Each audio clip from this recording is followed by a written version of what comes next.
எல்லாருக்கும் வணக்கம். இந்திய அரசியல் சாசனம் நம்ம தமிழ்நாட்டில் இருக்கிற எல்லாருக்குமே கொடுத்துருக்கிற உரிமையில் ரொம்ப ரொம்ப முக்கியமானது ஓட்டிங் ரைட், வாக்குரிமை. ஒரு மனுஷன் உயிரோடு இருக்கான்றதுக்கு அடையாளமாக இருக்கிறதுல அவனோட ஓட்டுரிமை ரொம்ப முக்கியம். அதனால தான் voting is not only our right but also our life. ஒரு முக்கியமான விஷயத்தை பற்றி இப்போ நான் உங்ககிட்ட ஷேர் பண்ண போகிறேன். இது நான் ஃபஸ்ட்டு கேள்விப்பட்ட உடனே எனக்கே ரொம்ப ஷாக்கிங்காக தான் இருந்தது. இப்போ நான் பேசிகிட்ருக்கிற இந்த நேரத்தில் தமிழ்நாட்டில் இருக்கிற நம்ம யாருக்குமே ஓட்டு போடுற உரிமையே இல்லைன்னு சொன்னால் நம்புவீங்களா? நான் நீங்கள் உட்பட யாருக்குமே அது இல்லை. நான் பயமுறுத்துறேன்னு நினைக்காதீங்க, அதுதான் நிஜமும் கூட. கொஞ்சம் ஏமாந்தால் நம்மளை மாதிரியே இன்னும் லட்சக்கணக்கான பேருக்கும் இதே நிலைமை தான். ஓட்டு போடுற அந்த உரிமையே இல்லாத மாதிரி ஒரு நிலைமை வந்தாலும் வரலாம். இதுக்கு மெயின் ரீசன் அந்த எஸ்ஐஆர், ஸ்பெஷல் இன்டென்சிவ் ரிவிஷன், சிறப்பு தீவிர திருத்தம். இப்போது இந்த எஸ்ஐஆர் நம்ம தமிழ்நாட்டில் எப்படி ஒர்க் ஆக போகுது? கடந்த ஜனவரி மாதம் எடுத்த அந்த கணக்கெடுப்பில் 6,36,00,000 வாக்காளர்கள் நம்ம தமிழ்நாட்டில் இருக்கிறாங்க. ஆனால் அவங்க யாருக்குமே இந்த ஓட்டு போடுற உரிமையே இல்லை. அந்த பிஎல்ஓன்னு சொல்லுவாங்க, பூத் லெவல் ஆஃபீஸர்ஸ், வாக்குச்சாவடி நிலை அலுவலர். அவங்க தான் வீடு வீடாக போய் அந்த ஃபார்மை கொடுப்பாங்க. அதை நம்ம ஃபில்அப் பண்ணி கொடுக்கணும். அதை தேர்தல் ஆணையம் அதை எடுத்துகிட்டு போய் அதை ஸ்க்ரூட்டினைஸ் பண்ணி அது எல்லாமே கரெக்டாக இருக்கான்னு செக் பண்ணி பார்த்ததுக்கப்புறம் அந்த வாக்காளர் பட்டியலை வெளியிடுவாங்க. அந்த வாக்காளர் பட்டியலில் நம்ம பேர் இருக்கணும், அப்போ தான் நம்மளால் ஓட்டு போட முடியும். அந்த புது பட்டியல் வர்ற வரைக்கும் நம்ம வாக்காளர்களான்றது அது உறுதியே செய்ய முடியாது.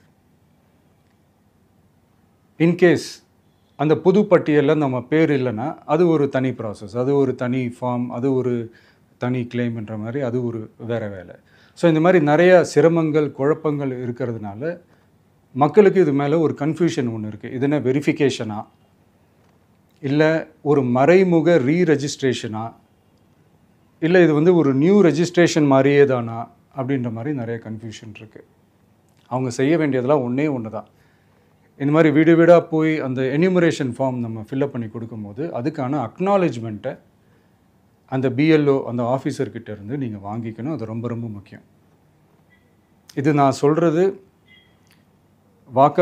வாக்காளர் பட்டியலில் ஆல்ரெடி உங்கள் பேர் இருக்கிறவங்களுக்கு நான் சொல்கிறேன். இப்போ புது வாக்காளர்கள், ஃபஸ்ட் டைம் ஓட்டர்ஸ், அவங்களுக்கு ஃபார்ம் 6ன்னு ஒன்று இருக்குது. அதை நீங்கள் ஃபில்அப் பண்ணி நீங்கள் உங்கள் ஏரியாவில் இருக்கிற சம்மந்தப்பட்ட அந்த உங்கள் அலுவலகத்தில் நீங்கள் டைரெக்டாகவும் சப்மிட் பண்ணலாம், இல்லை நீங்கள் ஆன்லைன்லேயும் சப்மிட் பண்ணலாம். அப்படி ஆன்லைனில் நீங்கள் சப்மிட் பண்ணிங்கன்னா அதுக்கான ஸ்க்ரீன்ஷாட்டை எடுத்து வச்சுக்கோங்க. ஃபோனில் மெசேஜ் வரும், அதை சேவ் பண்ணி வச்சுக்கோங்க.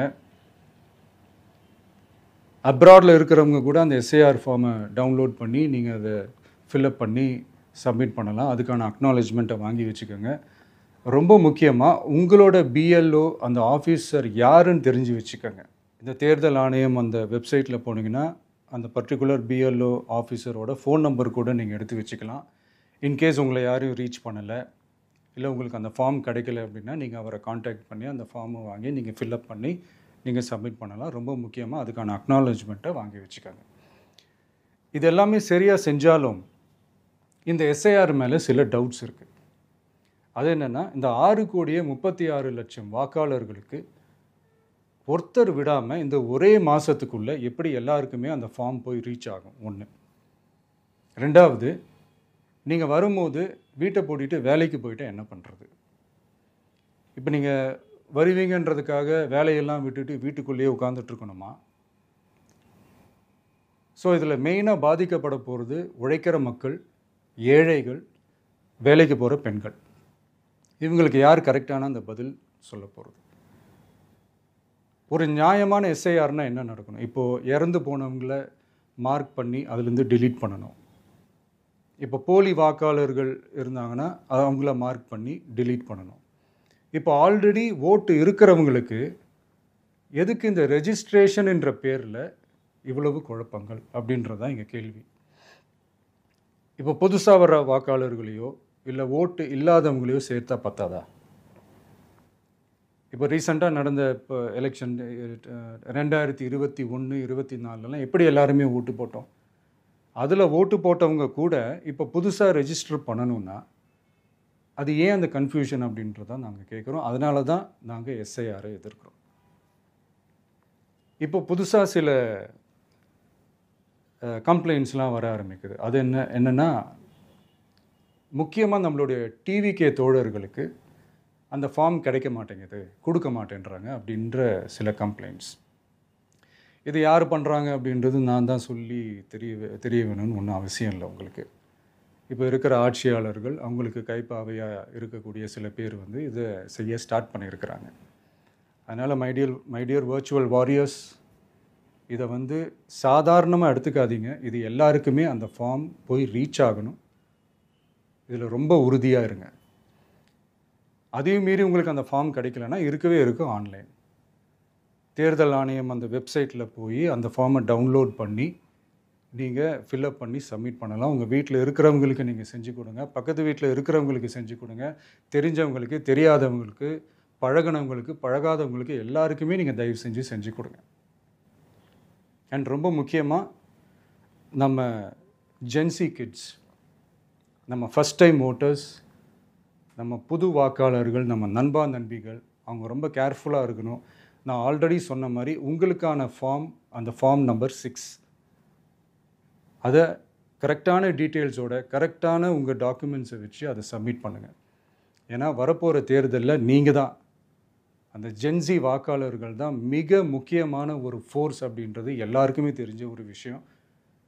அதனால் உங்களை டிஸ்டர்ப் பண்ணுறதுக்கு, உங்கள் பேரை அதில் இன்க்ளூட் பண்ணாமல் செய்கிறதுக்கு என்னென்ன வேலைகள் செய்யணுமோ, என்னென்ன தில்லுமுள்ளு வேலைகள் செய்யணுமோ எல்லாமே அவங்க செய்வாங்க. இது நமக்கு எல்லா திசையிலையும் எல்லா பிரச்சனைகள் கொடுத்துட்டு தானே இருக்கிறாங்க. அது டிஃபால்ட்டாக நடந்துட்டு தான் இருக்கும். அது ஒன்றும் பண்ண முடியாது. ஸோ அந்த மாதிரி ஓட்டு போடுற விஷயத்துலேயும் அவங்க என்ன மாறவா போகிறாங்க? இப்போ நான் சில மீட்டிங்ஸ்லலாம் ரிப்பீட்டடாக ஒரு விஷயம் நான் சொல்கிறேன்ல, 2 பேருக்கு நடுவில் தான் போட்டி அப்படின்ட்டு. அது மேடைக்கு மேடை அவங்க அதை ப்ரூவ் பண்ணிகிட்டு இருக்கிறாங்க. அதனால் தோழர்களே, வரப்போகிற தேர்தலில் நம்ம யாருன்னு காட்டணும், நம்ம பலம் என்னன்னு காட்டணும். அதுக்காக அந்த பலமான, அந்த பவர்ஃபுல்லான ஆயுதத்தை நம்ம கையில் எடுக்கணும். அந்த ஆயுதம் வேறு எதுவுமே இல்லை, ஓட்டு, வாக்கு, ஜனநாயகம். அது இருந்தால் தான் நம்ம அந்த வெற்றியை நோக்கியே நம்மளால் பயணிக்க முடியும். தமிழ்நாடே அந்த வாக்குச்சாவடி முன்னாடி திரண்டு நிற்கணும். அதை பார்த்துட்டு தமிழ்நாடே தமிழக வெற்றி கழகமா, இல்லை தமிழக வெற்றி கழகம் தான் தமிழ்நாடா அப்படின்ற மாதிரி இருக்கணும். வீடுன்னு ஒன்று இருந்தால் தான் ஓடு மாற்ற முடியும்னு அறிஞர் அண்ணா அவர்கள் சொல்லியிருக்கிறாங்க. அந்த மாதிரி ஓட்டுன்னு ஒன்று இருந்தால் தான் இந்த நாட்டையே காப்பாற்ற முடியும். அப்புறம் இன்னொரு முக்கியமான விஷயம், அந்த எனிமரேஷன் ஃபார்ம் நீங்கள் ஆன்லைனில் நீங்கள் ஃபில்அப் பண்ணும்போது அதில் ஒரு சில ப்ராப்ளம்ஸ் வர்றதுக்கு வாய்ப்பு இருக்குது. அது உங்களுடைய ஓட்டர் ஐடியில் இருக்கிற உங்கள் பேரும், ஆதார் கார்டில் இருக்கிற பேரும், அந்த ஸ்பெல்லிங், இனிஷியல்ஸ் எல்லாமே ஒரே மாதிரி இருந்தால் தான் அது அக்செப்ட் ஆகும், இல்லைன்னா அக்செப்ட் ஆகாது. அது கொஞ்சம் கேர்ஃபுல்லாக பண்ணுங்கள். அது கொஞ்சம் யூசர் ஃப்ரெண்ட்லியாக இருக்கலாமேன்னு கேட்டதுக்கு அதெல்லாம் முடியாது, அதுக்கெல்லாம் வாய்ப்பு இல்லை, அதுக்கெல்லாம் ஆளுங்க இல்லை, பண்ண முடியாதுன்னு ரிப்ளை பண்ணிட்டாங்க.